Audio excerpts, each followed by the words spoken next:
Soeharto capek jadi presiden? Kok bisa? Mari kita kembali ke masa lalu. Pada periode kelima masa kepresidenan Soeharto, ia sudah berniat turun dari tampuk kekuasaan tidak terjadi lantaran dikompori sejumlah politisi. Selama 20 tahun mendampingi Presiden Soeharto sebagai menteri, terselip satu pertemuan paling berkesan bagi Emil Salim. Soeharto memanggil Emil secara pribadi ke kediamannya di Jalan Cendana, Menteng, Jakarta Pusat. Pada awal pertemuan Soeharto, ia banyak bicara soal filosofi Jawa kepada Emil yang orang Minang itu. Ternyata cerita yang panjang lebar itu merupakan pengantar. Ya, pengantar. Inti pesannya adalah bahwa Pak Soeharto ingin mengabarkan bahwa saya tidak akan lagi masuk ke dalam kabinet yang berikutnya, ungkap Emil Salim. Emil Salim yang menjabat menteri sejak Kabinet Pembangunan 1 hingga 5 1971 sampai 1993. Namanya absen dalam jajaran Kabinet Pembangunan 6. Alih-alih kecewa, Emil justru lega. Ia mengatakan sudah jenuh menjadi menteri. Bagaimana tidak? Istrinya juga menginginkan kehidupan normal sebagai orang biasa. Bisa makan di pinggir jalan tanpa harus terganggu dengan keberadaan wartawan atau orang lain yang ingin memotretnya. Mendengar jawaban demikian, Soeharto takjub. Menurut Emil, ada bagian dari ucapannya yang menyentuh Soeharto, terutama menyangkut soal istri. Setelah itu, giliran Soeharto yang gantian untuk curhat. Saya sudah capek. Ibu Tin sudah berkali-kali meminta saya agar lengser ke Prabon. Saya juga sendiri merasa sudah waktunya untuk mengundurkan diri, kata Soeharto yang ia capek jadi presiden itu. Kiranya bukan isapan jempol belaka. Tris Trisno, wakil presiden yang mendampingi Soeharto pada periode 1993-1998 juga bilang begitu. Sehingga Tri pada awal 1991 ketika dirinya menjabat Panglima ABRI, Soeharto sudah mengisyaratkan keengganannya untuk mencalonkan sebagai presiden periode 1993-1998. Soeharto pernah mengatakan pelantikannya untuk masa bakti 1988 sampai 1993 adalah pelantikannya yang terakhir sebagai presiden. Saat itu usia Soeharto sudah 67 tahun dan ketika menyelesaikan masa jabatannya pada usia 72 tahun, itulah waktu bagi Soeharto untuk berhenti sebagai presiden. Usia lanjut dan kesehatan tertentu juga menjadi pertimbangan. Pertanda lain dinyatakan Soeharto ketika menerima kunjungan pengurus sebuah organisasi kepemudaan tahun 1991. Dalam pertemuan itu ia menjelaskan pentingnya arti kaderisasi. Sambil berseloroh, Soeharto juga merujuk kondisi dirinya yang sudah uzur. Ia berkata, "Saya ini sudah top, artinya tua, ompong dan pikun,"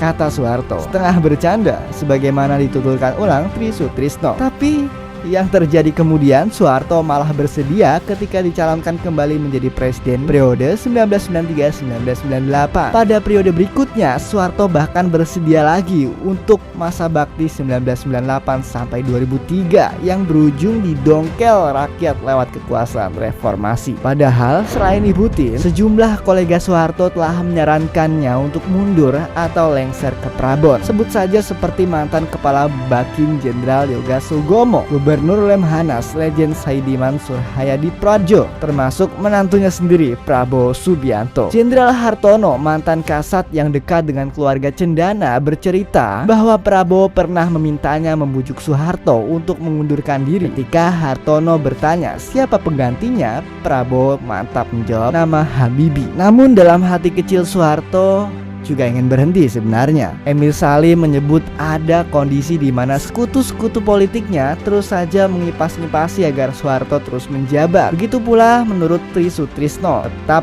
bercokolnya Soeharto ditempuk kekuasaan karena desakan kelompok-kelompok kepentingan di lingkaran dalam dan orang-orang dekat di sekelilingnya. Pada penghujung 1997, Dewan Pembina Golkar menyelenggarakan penjaringan aspirasi rakyat. Hasilnya 92% responden menginginkan Soeharto tetap menjadi presiden. Ketua Umum Golkar saat itu, Harmoko, adalah tokoh yang terdepan untuk mencalonkan Soeharto kembali sebagai presiden yang sudah menginjak usia 76 tahun itu. Harmoko dalam pembukaan Rapim Golkar 4 di Hotel Indonesia mengatakan Golkar pasti akan mencalonkan kembali Soeharto. 3 hari berselang, 19 Oktober, Golkar secara resmi memaklumatkan Soeharto sebagai calon presidennya. Hal itu bertepatan dengan peringatan HUT Golkar ke-33 di Balai Sidang Senayan. Nah, Bagaimana tidak jengkel Soeharto, sebab hanya dalam waktu kurang dari setengah tahun menjabat, rakyat yang semula dikatakan memintanya memimpin kembali yang 92% tadi malah berbalik mendesaknya untuk mundur. Itu berarti penjaringan aspirasi yang dilakukan oleh Golkar tidak lebih rekayasa belaka atau sekedar manifestasi sikap penjilat di kubu Golkar, khususnya Harmoko. Walaupun begitu, Soeharto punya agenda tersembunyi di balik perpanjangan masa kekuasaannya ketika diangkat menjadi penasihat fraksi Golkar dalam Badan Pekerja BP MPR. Salim berpendapat bahwa Soeharto sedang mempersiapkan putri sulungnya Siti Hardianti Rukmana alias Mbak Tutut untuk kelak menggantikan Soeharto. Hal itu disampaikan Salim kepada Panglima ABRI Jenderal Faisal Tanjung. Putri sulung sang presiden sedang dalam proses perjalanan ke tempat tertinggi Golkar sebagai bagian dari usaha sang bapak menyiapkan putrinya menduduki jabatan tertinggi di Indonesia, yaitu presiden. Langkah pertamanya ke arah puncak kekuasaan itu adalah menjadi anggota kabinet. Mbak Tutut saat itu menjabat ketua fraksi Golkar di BP MPR dan terbukti kemudian Mbak Tutut ditunjuk menjadi Menteri Sosial pada kabinet terakhir Soeharto. Tapi itu tidak kesampaian, menjadi ketua umum Golkar menggantikan Harmoko. Reformasi keburu menggulingkan rezim Orde Baru itu. Setelah terjungkal dari kekuasaan, Soeharto menyalahkan Harmoko, mantan pembantu dekatnya yang pernah 3 periode menjabat Menteri Penerangan itu. Harmoko dituding berkhianat atas lengsernya Soeharto. Sejak saat itu Soeharto menolak bersua atau ditadangi oleh Harmoko sampai akhir hayatnya masing-masing.